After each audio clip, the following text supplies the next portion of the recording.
नमस्कार दोस्तों। आज मैं आपको गणेश जी की 3 अनकही कहानी बताने वाली हूँ, जो कि बहुत से लोगों को नहीं पता।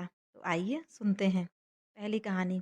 एक समय ऐसा भी था जब भगवान विष्णु को भगवान गणेश जी के सामने झुकना पड़ा था और उनकी पूजा करनी पड़ी थी। विष्णु जी के पास एक शंख था, जिसे वह हर समय अपने पास रखते थे। एक दिन उन्होंने देखा कि शंख गायब है और उसका पता नहीं चल रहा है। इस बात से वह बहुत गुस्सा हो गए। उन्होंने अपनी पूरी ऊर्जा लगा दी उस शंख को ढूंढने में। शंख की खोज चल ही रही थी कि भगवान विष्णु को शंख की दूर से आवाज़ सुनाई दी।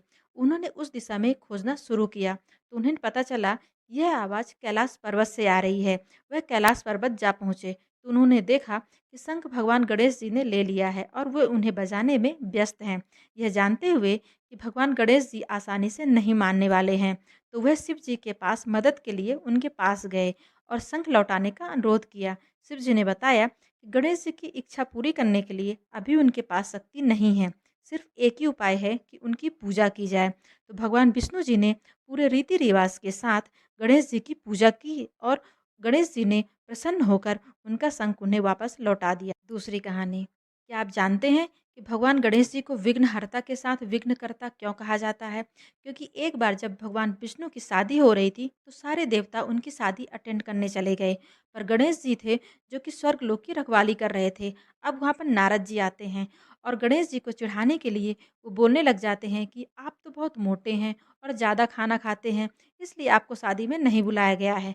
भगवान गणेश ने इस बात से क्रोधित होकर अपने मूषक से कहा कि जिस रास्ते से बारात निकलने वाली है, उस रास्ते को अंदर से खोखला कर दो।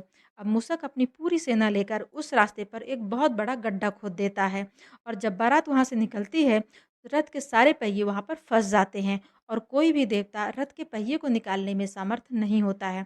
तो वहाँ पर से गुजर रहे एक किसान से वह मदद मांगते हैं। तो वह किसान 2 मिनट के लिए भगवान गणेश जी की प्रार्थना करता है और वह पहिए वहाँ से निकल जाते हैं।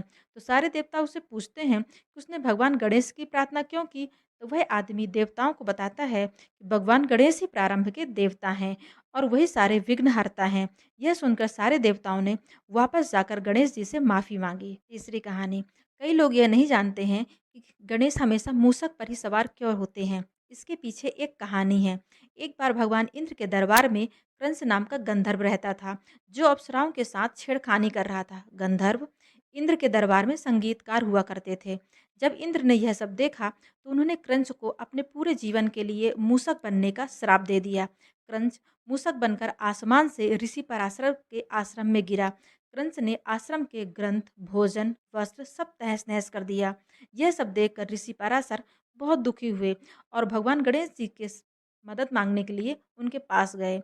भगवान गणेश जी ने अपने अस्त्र पास को फेंका, जिसने क्रंच का पाताल लोक तक पीछा किया और पास ने क्रंच को पाताल लोक से जकड़कर सीधा भगवान गणेश के सामने पेश किया। जब क्रंच को होश आया तो उसने क्षमा मांगी और भगवान गणेश से आशीर्वाद लिया। तब भगवान गणेश ने उसकी भक्ति से प्रसन्न होकर उसे एक वरदान मांगने की अनुमति दी। क्रंच ने भगवान गणेश से कहा कि मैं सिर्फ आपका वाहन बनकर अपने पूरे जीवन काल आपकी सेवा करना चाहता हूँ।